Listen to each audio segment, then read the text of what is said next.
One good news that in planar deburring operation, multiple tool types are supported. The one who wants to do back chamfer, they can do easily with the help of this particular new version 2606. It starts from 2606. As you have seen in older version, two types of tools are supported. For a reference, as you can see, this is the older version. It is nothing but 2512 version, where if you want to go for create tool, these two tool subtypes are supported. One is chamfer mill, another is ball mill. If you would like to take a dowel tool or a back chamfer tool where it is having a both side chamfer, that you cannot take in 2512. If you wanted to do with the dowel tool or the back chamfer tool, then you have to upgrade your NX to 2606 version. This is 2606 version I am using. Go to this planar deburring. You can observe in create tool, you will get different tool types here. Earlier you might have used this chamfer mill and ball mill. Right now spherical mill also supported, dowel tool also supported. You can use front and back chamfer mill. This both will give you more control over back chamfer. And I have generated some toolpaths regarding this with respect to the tools. This is chamfer tool, ball mill, front bank chamfer, spherical tool, dowel tool. So in this example, I will take front and back chamfer tool to explain. First, I will keep all these operations in unused.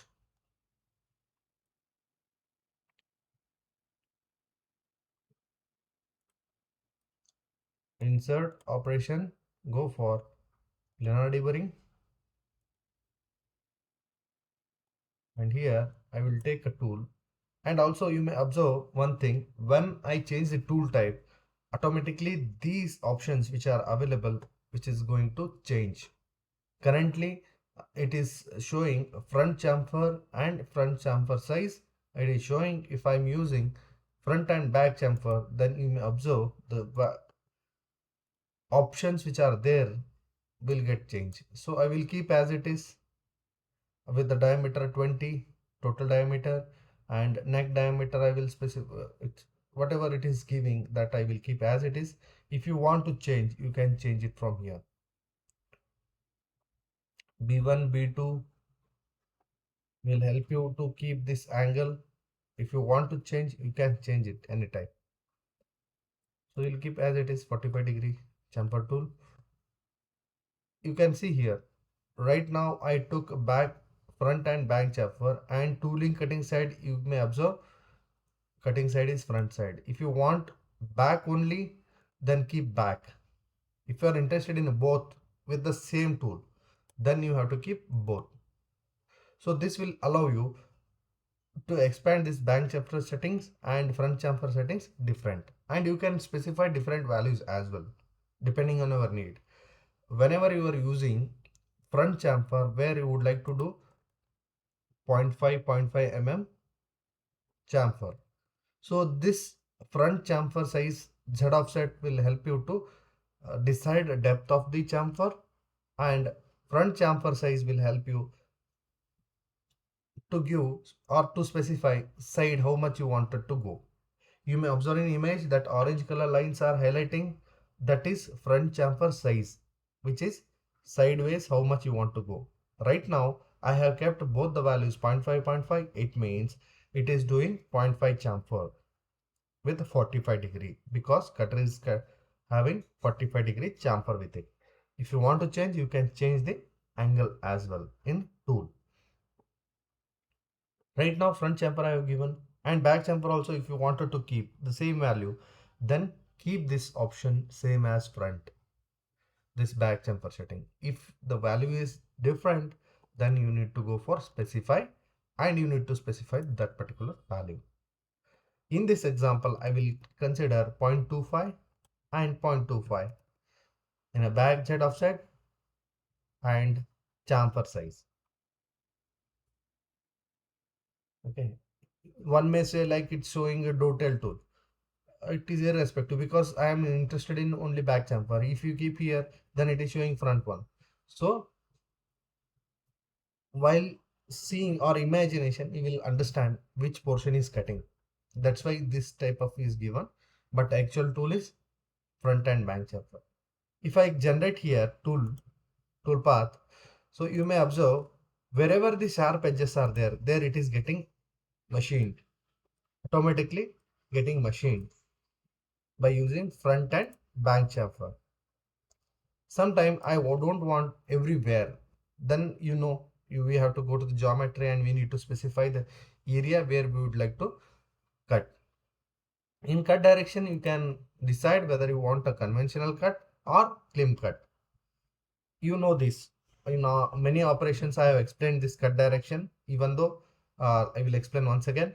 Climb cut is nothing but workpiece movement and your chip movement are in opposite direction. In conventional cut, both the movements are in same direction. Whenever corner comes, here we kept roll around like this, you will get. If you have extend, then you will get a sharp. Once you change anything, you need to regenerate to see the movement. You can observe here we kept extend, so straight exactly it will come and it will go like this. If you keep roll around, you may observe here some radius will form, or you can see the movement which is having this movement. This arc like movement will be coming in cutting. It is up to you which one you would like to go. If you ask me, I will keep extend always.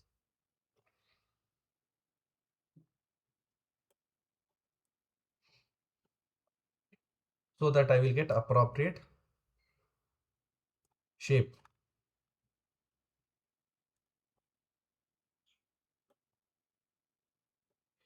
I want to limit my tool in some region. So here pattern extension, if it's a closed loop, then you want to have everywhere same value. If you end without this overlap distance, then there might be chances some material will be left behind. So that's why you need to specify pattern extension at least some value, so that it will match with the chamfer to the other surface. From starting and ending, there should not be any material will be left behind. It will match the starting and ending point. You may observe here that value will decide how it has started from here, but it has extended this much because of this pattern extension. If you manipulate the values, now you will take 10, let's take bigger value, 20%. Regenerate. You may observe here the extension is more. Depending on your observation, you need to change the overlap distance. There is no fixed pattern extension value. It depends totally on the tool, diameter and chamfer size. Always verify the tool path. Once you do all this parameter setting, then you will come to know where exactly the material is left behind and where you have to change the value. If you want to become a successful programmer, you need to have idea which parameter is affecting where. Then only you will become a perfect programmer. Otherwise, what happen? Just depending on your own era, then it is not good. Always validate. If any changes needed, directly go to that parameter and change the value. It will come by experience. Just watching some more videos, then don't do like that. First you practice, then only will come to know. If I wanted to machine only in selected region, then what I need to specify? I need to specify cut area. So if I specify the cut area, wherever the sharp edges are there on that specific cut area, there it will generate the tool path. Sometime if you want to keep a stock, you don't want to go to the final chamfer, then you need to specify part stock. Here I am not mentioning any stock. I wanted to have 0.5 front chamfer, 0.25 back chamfer. So I will not keep any stock. So again, I'm coming back to the point where I wanted to specify to a particular cut area. I will go for specify cut area and I will specify the cut areas which I would like to go. In the list you can see first area I have selected, go for add new, press middle button or add new set, then select other faces. In the first itself it has selected. To deselect, shift and select the same entity, then go for new one and select this. That is not mandatory, you have to go for new one every time. It is a standard practice. If you want, you can maintain, otherwise no. But I prefer to go for add new set if it is a surface is in different region or somewhere else, so that my software will understand it is somewhere in a different group. So automatically it will consider non-cutting modes and other things perfectly. You can observe whichever selected cut area where it's having sharp edges, there itself it has generated the toolpath. And also sometime I don't want chamfer in this U-type shape. What I need to do, I cannot specify the cut area without this, because again I need to make a surface with respect to that, and this will be complicated. So there is one simple option where you will get this exclude edges option. Whatever the selected area, and if you want to exclude some region, then go for exclude edges. Click on that, select the region or the edges which you don't want to generate a toolpath with this chamfer tool. So I have selected this region, generate it. You may observe that region is left behind. Like this, you need to control the toolpath where sometime you don't want any region to be machined, that you have to consider in exclude edges. If you have holes like this, if your cutter is smaller, then it starts generating a toolpath over there. Like here it has generated earlier. If you want to ignore the holes, then click on this ignore holes and mention the hole size. With respect to mm you can give, with respect to tool diameter you can specify. So that what happen, whatever the value you specify, suppose if I say, for better understanding, 10 mm, then what it will do, the hole size which is equal to 10 mm or lesser than 10 mm, it will avoid generating the toolpath. The hole size, if it is more 10.1 itself, then it will generate a toolpath. So here you can observe the symbols lesser than or equal to. Here I will not keep any ignore holes. If you want to track the edges, then you can click this. What it will do, it will track the Deburr edges. It is not mandatory. If you want, you can keep it. Tool axis you can specify. If it's a 3 axis only, then by default Z axis is there. Sometime if you are doing 3 plus 1 in some other direction, tool has to come, then you need to specify the tool axis according to need. There you can use specify vector. Here you will get multiple options. You can specify the tool axis. Currently I am using 3 axis. I will keep plus ZM axis. So as usual,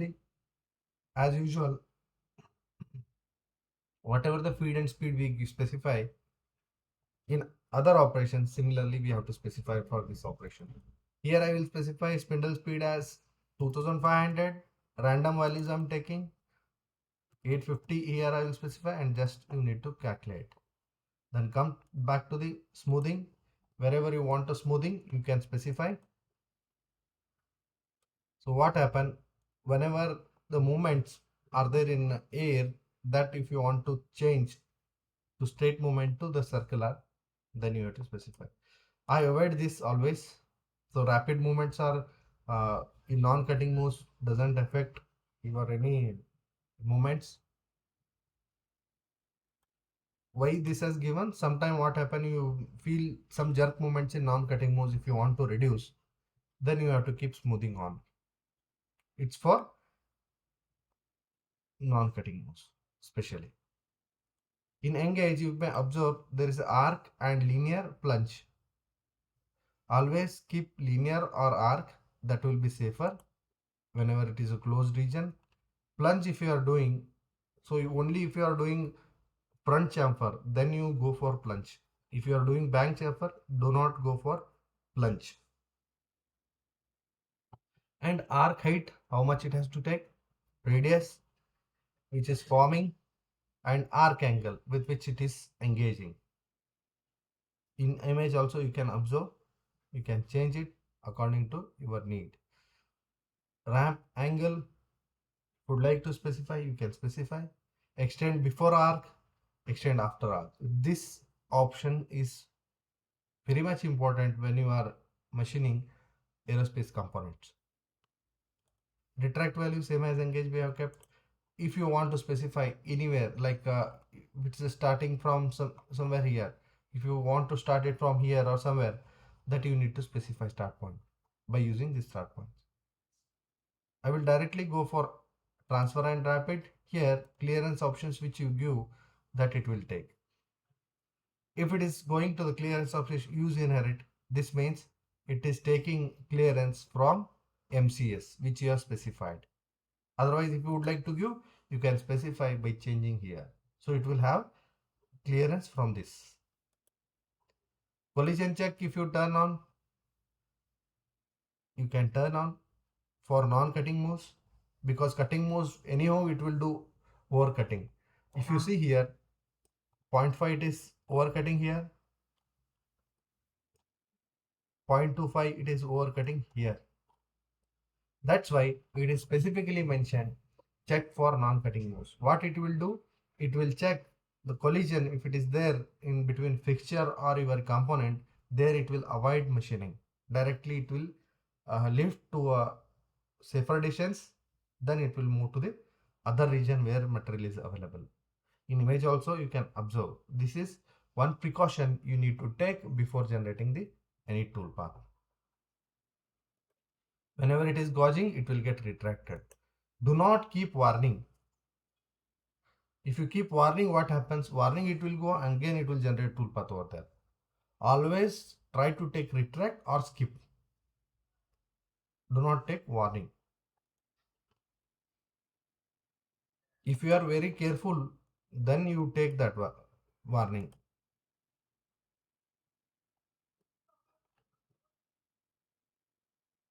Display IPW. So it is exactly completing. IPW will turn off. Why? Because that is complete block is there. It is lifting from there. With the same tool, you can do both back chamfer and front chamfer in a same operation itself. This is the one added advantage where you may not be needed to generate many tool paths for deburring. I have seen for every edge people are generating one operation. It will, if you consider here itself, 1 2 3 4 5 6 7 programs you need to do. So within a single operation you can do it. Any changes in a tool or parameters you can change it in one operation, means one itself. So everywhere it will get applied. This is one best operation where you people can do this, and you can reduce your programming time, and also the accuracy will be more. Earlier for using a back chamfer, we are doing with the planar profile operation. Sometime it may not give good result. This is one added advantage in newer version of NX. I hope you understood everything. If you have any doubts or anything, if you like this option, please comment in a comment box about your thoughts. Thank you.